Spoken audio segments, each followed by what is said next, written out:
বন্ধুরা, চলে এলাম আরেকটা লং ভিডিও নিয়ে। এই ভিডিওটা গতকাল সন্ধ্যাবেলায় করেছিলাম। মেয়ে তাড়াতাড়ি অফিস থেকে চলে এসেছিলো, এসে ফ্রেশ হয়ে বললো কি চলো একটু বিরাটি যাই, তুমি ঘরে বসে আছো, চলো একটু হেঁটে আসি। তা দুজনে মিলে বেরিয়েছি। বেরিয়ে ওর পাগলের পোলাপ গাইছে, বলছে আমি একটা বাইক কিনবো, আমার একটা বাইক কিনে দেবে মা। ওই যে ওই বলছে আর হাসছে একজনের বাইক দেখে। তা আমি বললাম হ্যাঁ কিনে দেবো। তারপর আমি বললাম যে আমি যে কিনে দেবো, তারপর তো বিয়ের পর তোর বর চালাবে, তখন কি আর তোকে দেবে? বলে দূর, আগে আমি চালাবো তারপর বর চালাবে। অনেক দিন পর একটু হেসে হেসে কথা বলছে দেখে আমার মনটা খুব ভালো লাগছে। এখনও দেখো খুঁড়িয়ে খুঁড়িয়ে হাঁটছে। তারপর চলে গেলাম এটিএম থেকে টাকা নিয়ে তুললাম, কারণ ঘরে একটা টাকাও ছিল না।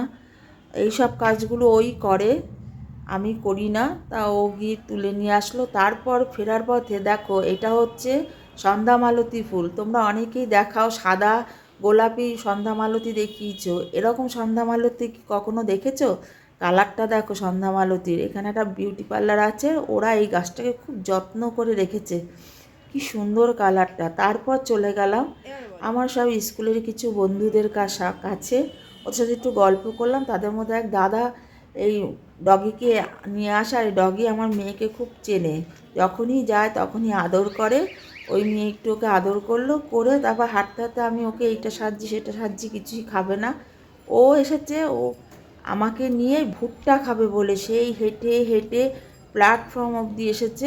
কারণ দেখতে পাচ্ছ রেল লাইন, ওইখানে ভুট্টা বিক্রি হয়, সেই ভুট্টা খাবে বলে। তারপর যাই হোক ভুট্টা কিনে দিলাম। এবার সেই ভুট্টাটা খেতে খেতে সারা রাস্তা দিয়ে খোঁড়াতে আসছে। আমি বললাম ভুট্টাটা ভালো? বলে হ্যাঁ খুব ভালো। আমি তাহলে তুই খাচ্ছিস, একটু ভিডিও করি। অন্যান্য দিন না করে, আজকে বললো কি ঠিক আছে। ভিডিও করলাম, করে তারপরে একটু মার্কেটে ঢুকেছিলাম। সামনে আমার এক দাদার ছেলে বিয়ে ফেব্রুয়ারি মাসে।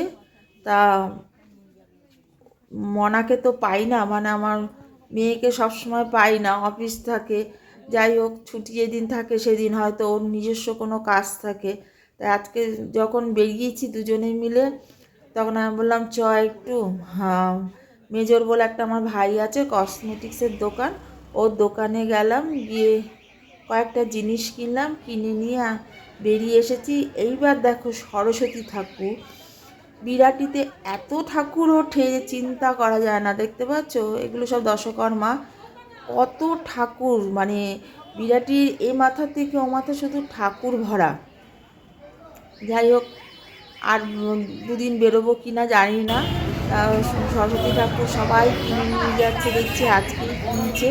তা আমি একটু ভিডিও করলাম, কত ঠাকুর দেখো, দেখতে পাচ্ছ? আর কি সুন্দর সুন্দর ঠাকুরগুলো দেখে খুব আদর করতে ইচ্ছা করছে, গালগুলো ধরে ধরে।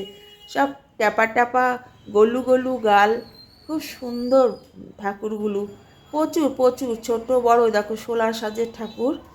দেখতে পেয়েছো? ভিডিও করতে গেছি, বলছে ভিডিও করবেন না, আমাদের বারণ আছে, এরকম করে বললো। আমি আর করলাম না। যাই হোক দূর থেকে একটুখানি করেছি। সোলা সাজের ঠাকুর আমার খুব ভালো লাগে। এগুলো সব দশকর্মা। সরস্বতী ঠাকুর মানেই তো হলুদ আর সাদার খেলা।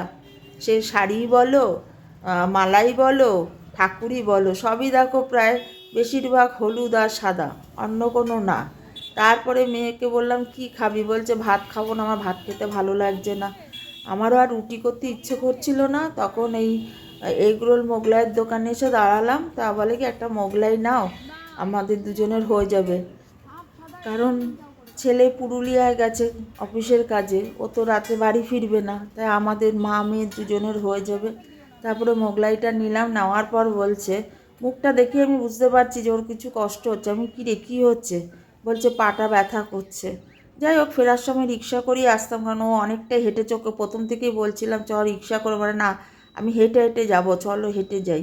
তো ফেরার পথে রিক্সা করে বাড়িতে আসলাম।